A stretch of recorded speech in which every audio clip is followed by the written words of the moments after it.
The year is 2247.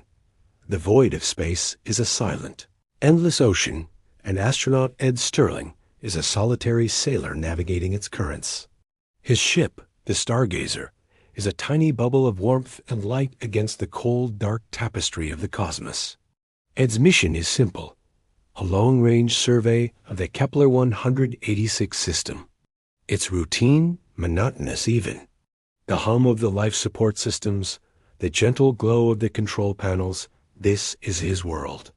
For 6 months, the only company he's had is the ship's AI, a calm, disembodied voice named Lyra, and the distant, shimmering stars. He sips his recycled coffee, gazing out at a nebula swirling with impossible colors. Just another Tuesday in deep space. He's charting gravitational anomalies, a task that requires patience more than anything else.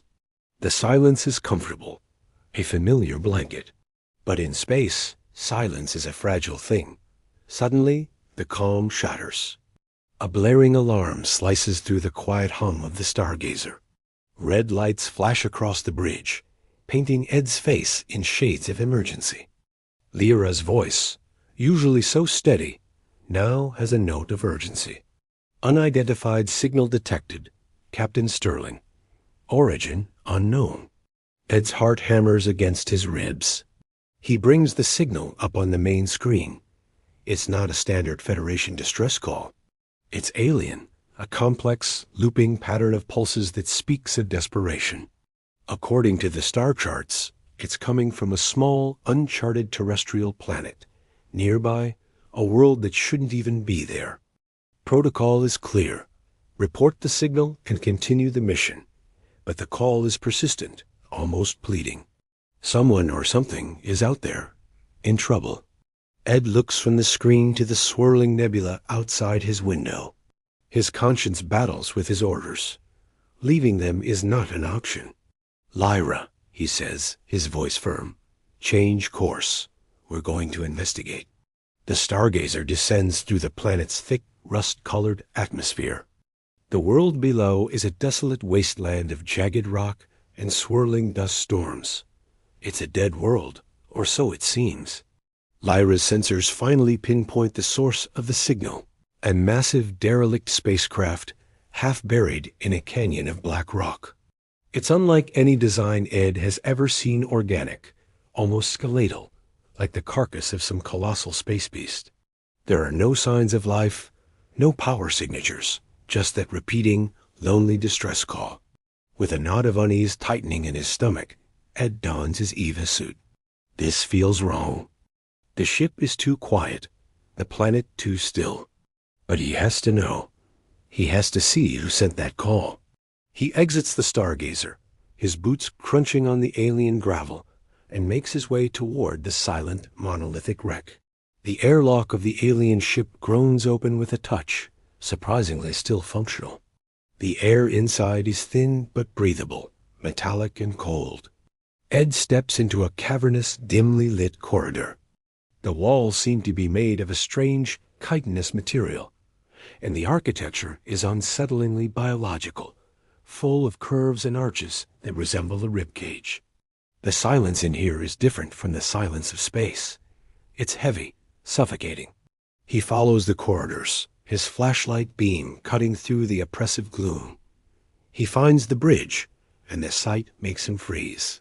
The crew, humanoid but not human, are still at their stations. They are desiccated husks, frozen in their final moments of terror, their bodies contorted and their faces locked in silent screams.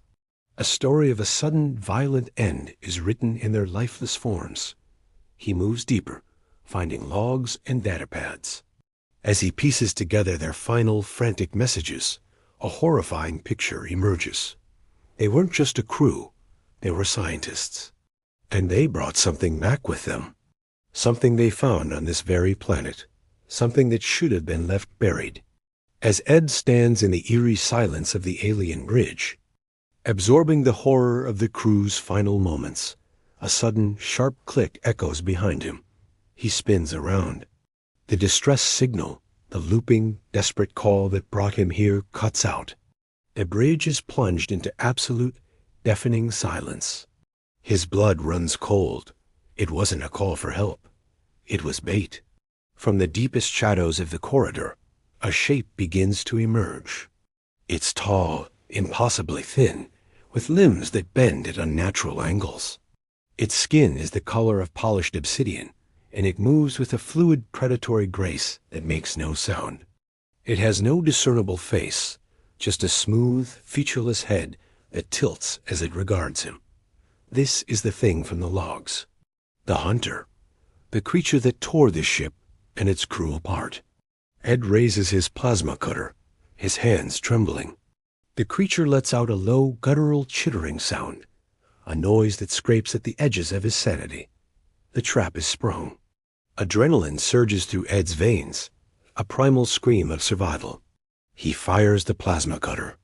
The beam of intense heat sears the air. But the creature moves with blinding speed, a blur of black against the dark corridor. The chase is on.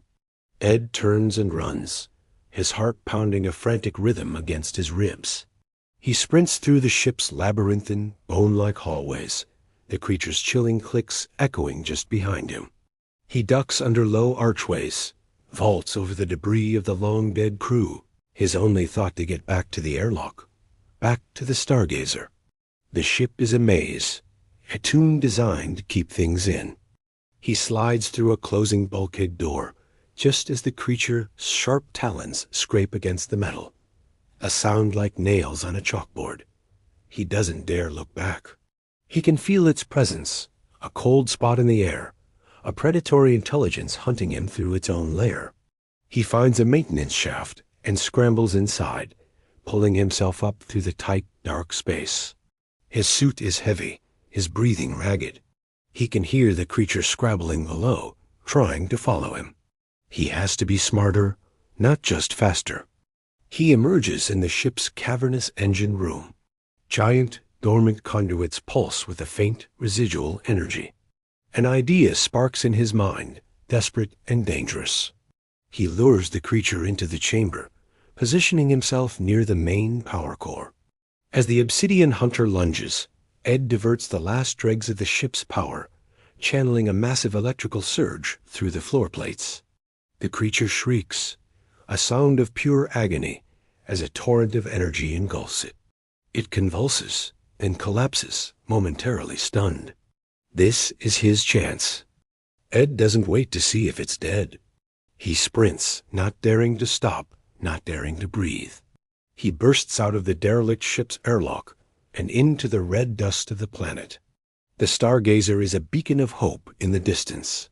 He runs faster than he's ever run in his life, the alien landscape a blur around him.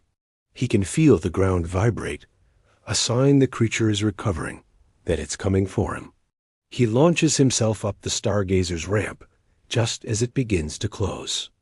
He slams the controls for takeoff, the ship lurching violently as the engines roar to life. Through the viewport, he sees the slender, dark figure emerge from the wreck, its featureless face turned toward his ascending ship. It watches him go.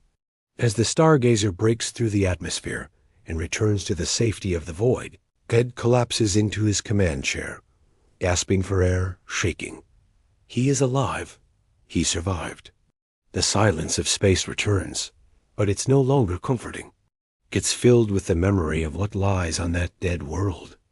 He looks at his star charts, at the place where the uncharted planet now sits, a permanent scar on his map. He opens a comms channel to Federation Command. His voice is hoarse, weary, but steady.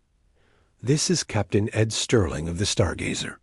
I have an update to my survey mission, and a warning. He looks back at the shrinking red dot on his screen, a monument to a horror he will never forget. Some distress calls aren't cries for help. They're invitations to a nightmare. He knows now that the universe is not just empty. It's hiding things in the dark. And sometimes the greatest act of survival is to leave the darkness undisturbed. Thanks for watching. If you enjoyed this journey into the void, don't forget to like, subscribe, and hit that notification bell for more stories from the edge of space.